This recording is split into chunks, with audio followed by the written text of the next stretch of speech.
ईमानदारी दे नाल खुददारी सजदी, अपने हक ते ही सरदारी सजदी, हलाल खाना ते रब दा शुक्र करना, इहदे नाल ही फिर सरदारी सजदी।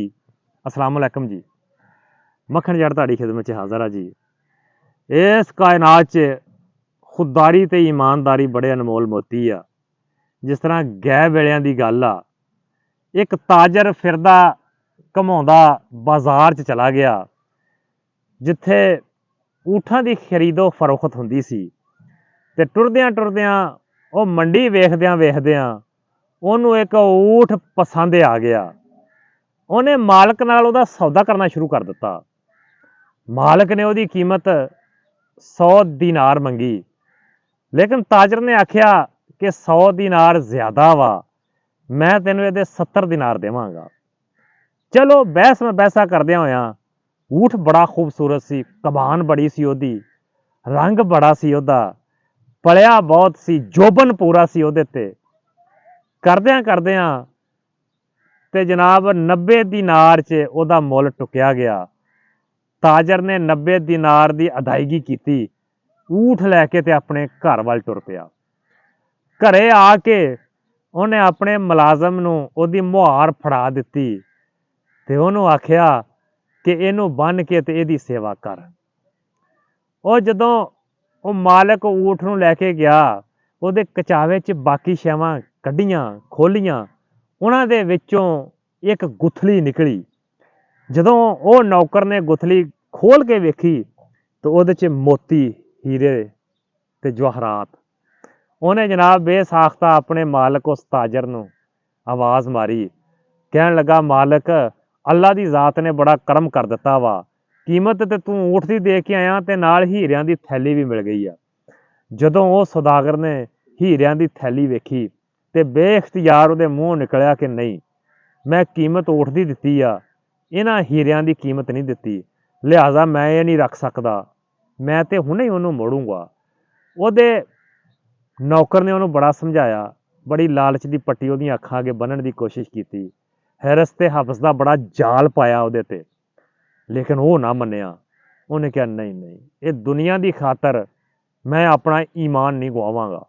ਕਿਸੇ ਦੀ ਸ਼ੈ ਆ, ਇਹ ਕਿਸੇ ਦੀਆਂ ਸ਼ੈਵਾਂ ਵਾਂ, ਮੈਂ ਕਿਉਂ ਰੱਖਾਂ? ਕੱਲ੍ਹ ਨੂੰ ਮੈਂ ਅੱਲਾ ਦੀ ਬਾਰਗਾਹ 'ਚ ਕੀ ਜਵਾਬ ਦਊਂਗਾ, ਜਦੋਂ ਕਿ ਸਿਰਫ ਅਮਾਲ ਹੋਣੇ ਆ, ਨਗਦੀ ਹੋਣੀ ਕੋਈ ਨਹੀਂ। ਮੈਂ ਇਹਨਾਂ ਦੇ ਬਦਲੇ ਆਪਣੇ ਅਮਾਲ ਨਹੀਂ ਦੇਣਾ ਚਾਹੁੰਦਾ।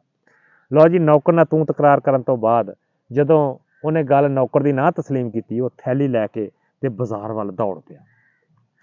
ਜਾ ਕੇ ਉਹਨੇ ਉਹ ਮਾਲਕ ਲੱਭਿਆ। ਮਾਲਕ ਲੱਭਣ ਤੋਂ ਬਾਅਦ ਉਹਨੇ ਗੁਥਲੀ ਉਹਨੂੰ ਪੇਸ਼ ਕਰ ਦਿੱਤੀ।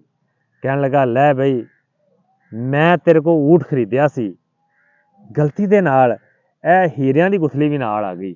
ਮਾਲਕ ਨੇ ਜਦੋਂ ਹੀਰਿਆਂ ਦੀ ਗੁਥਲੀ ਵੇਖੀ, ਕਹਿਣ ਲੱਗਾ, ਓਹੋ, ਤੇ ਮੈਨੂੰ ਯਾਦ ਹੀ ਨਹੀਂ ਰਿਹਾ ਕੱਢਣ ਦਾ, ਮੈਂ ਤੇ ਛੁਪਾ ਕੇ ਰੱਖੀ ਹੋਈ ਸੀ ਉੱਥੇ, ਤੇ ਬੜੀ ਤੇਰੀ ਮਿਹਰਬਾਨੀ, ਤੂੰ ਮੈਨੂੰ ਪਹੁੰਚਾਤੀ। ਆਖਿਆ ਨਹੀਂ, ਤੇਰਾ ਹੱਕ ਸੀ, ਮੈਂ ਤੈਨੂੰ ਪਹੁੰਚਾਤਾ।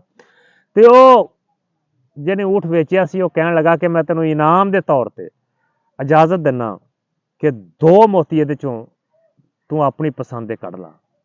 ਜਦੋਂ ਉਹਨੇ ਅਸਰਾਰ ਕੀਤਾ ਤੇ ਖਰੀਦਦਾਰ ਜਿਹਨੇ ਊਠ ਖਰੀਦਿਆ ਸੀ, ਉਹ ਕਹਿਣ ਲੱਗਾ, ਨਹੀਂ, ਇਹ ਤੇਰਾ ਹੱਕ ਸੀ, ਮੈਂ ਤੈਨੂੰ ਪਹੁੰਚਾਤਾ, ਮੈਂ ਕਿਉਂ ਲਵਾਂ, ਮੈਂ ਤੇਰੇ ਹੱਕ 'ਚੋਂ ਕਿਉਂ ਲਵਾਂ? ਜਦੋਂ ਉਹਨੇ ਬਹੁਤਾ ਅਸਰਾਰ ਕੀਤਾ ਨਾ, ਤੇ ਉਹ ਖਰੀਦਦਾਰ ਇਹ ਗੱਲ ਕਹਿਣ ਲੱਗਾ ਕਿ ਨਹੀਂ, ਮੈਂ ਤੈਨੂੰ ਦੇਣ ਤੋਂ ਪਹਿਲੇ ਹੀ ਇਹਦੇ 'ਚੋਂ 2 ਸੁੱਚੇ ਮੋਤੀ ਕੱਢ ਲਿਆ, ਜਿਨ੍ਹਾਂ ਦੀ ਕੀਮਤ ਸਭ ਤੋਂ ਜ਼ਿਆਦਾ ਵਾ। ਇਹ ਗੱਲ ਸੁਣਨ ਤੋਂ ਬਾਅਦ ਉਹ ਥੈਲੀ ਦੇ ਮਾਲਕ ਦੀਆਂ ਅੱਖਾਂ ਸੁਰਖ ਹੋ ਗਈਆਂ। ਉਹਨੇ ਜਲਦੀ ਜਲਦੀ ਉਹ ਆਪਣੀ ਗੁਥਲੀ ਦੇ ਹੀਰੇ ਪਲਟੇ, ਗਿਣਨੇ ਸ਼ੁਰੂ ਕਰਤੇ। ਜਦੋਂ ਉਹਨੇ ਗਿਣੇ ਤੇ ਹੀਰੇ ਪੂਰੇ ਸੀ। ਉਹਨੇ ਕਿਹਾ, ਨਹੀਂ ਨਹੀਂ, ਤੂੰ ਤੇ ਹੀਰੇ ਨਹੀਂ ਲੈ, ਤੂੰ ਕਿਹੜਿਆਂ ਹੀਰਿਆਂ ਦੀ ਗੱਲ ਕਰਦਾ ਵਾਂ, ਇਹਨਾਂ ਦੀ ਤਾਦਾਦ ਤੇ ਪੂਰੀ ਆ। ਉਹ ਮੇਰੇ ਦੇਸ਼ ਦੇ ਵਾਸੀਓ, ਬੜੇ ਤਾਰੀਖੀ ਬੋਲ ਫਿਰ ਉਸ ਤਾਜਰ ਨੇ ਕਹੇ। ਉਹਨੇ ਆਖਿਆ, ਇਹ ਜਦੋਂ ਮੈਨੂੰ ਥੈਲੀ ਮਿਲੀ ਸੀ ਨਾ, ਤੇ ਪਹਿਲੇ ਲਮੇ ਹੀ ਇਹਦੀ ਬਰਕਤ ਨਾਲ 2 ਸੁੱਚੇ ਮੋਤੀ ਮੈਂ ਸੰਭਾਲ ਲਏ ਸੀ, ਜਿਹੜੇ ਆਪਣੇ ਦਿਲੋਂ ਤੇ ਦਿਮਾਗ 'ਚ ਰੱਖ ਲਏ। ਉਹਨੇ ਕਿਹਾ, ਉਹ ਕਿਹੜੇ 2 ਸੁੱਚੇ ਮੋਤੀ ਸੀ? ਤਾਜਰ ਨੇ ਆਖਿਆ, ਉਹ ਮੇਰੀ ਈਮਾਨਦਾਰੀ ਤੇ ਮੇਰੀ ਖੁਦਦਾਰੀ, ਇਹ 2 ਮੋਤੀ ਤੇਰੀ ਥੈਲੀ ਲੱਭਦਿਆਂ ਸਾਰੀ ਮੈਂ ਸੰਭਾਲ ਕੇ ਆਪਣੇ ਦਿਮਾਗ, ਆਪਣੇ ਦਿਲ 'ਚ ਰੱਖ ਲਏ ਸੀ। ਔਰ ਇਹ ਜਿਹੜੇ 2 ਮੋਤੀ ਸੀ, ਇਹਨਾਂ ਨੇ ਮੈਨੂੰ ਤਾਕਤ ਦਿੱਤੀ, ਫੈਸਲੇ ਦੀ ਕੂਵਤ ਦਿੱਤੀ। ਹਾਲਾਂਕਿ ਮੇਰਾ ਨੌਕਰ ਕਹਿੰਦਾ ਸੀ ਕਿ ਇੱਦਾਂ ਹੱਥ ਆਏ ਮੋਤੀ ਕੌਣ ਮੋੜਦਾ, ਲੇਕਿਨ ਜਿਹੜੇ ਇਹ ਦੋ ਸੁੱਚੇ ਮੋਤੀ ਸੀ, ਇਹਨਾਂ ਨੇ ਮੈਨੂੰ ਲਾਲਚ ਨਹੀਂ ਆਉਣ ਦਿੱਤਾ। ਇਹ ਮੈਂ ਜਿਹੜੇ ਸੰਭਾਲ ਕੇ ਰੱਖੇ, ਇਹਨਾਂ ਨੇ ਮੇਰਾ ਈਮਾਨ ਬਚਾ ਲਿਆ। ਇਸ ਕਰਕੇ ਮੈਂ ਇਹੀ ਦੋ ਰੱਖਾਂਗਾ, ਤੇਰੇ ਤੈਨੂੰ ਮੁਬਾਰਕ। ਉਹ ਮੇਰੇ ਦੇਸ਼ ਦੇ ਵਾਸੀਓ, ਇਹ ਦੋ ਸੁੱਚੇ ਅਨਮੋਲ ਮੋਤੀ ਆ।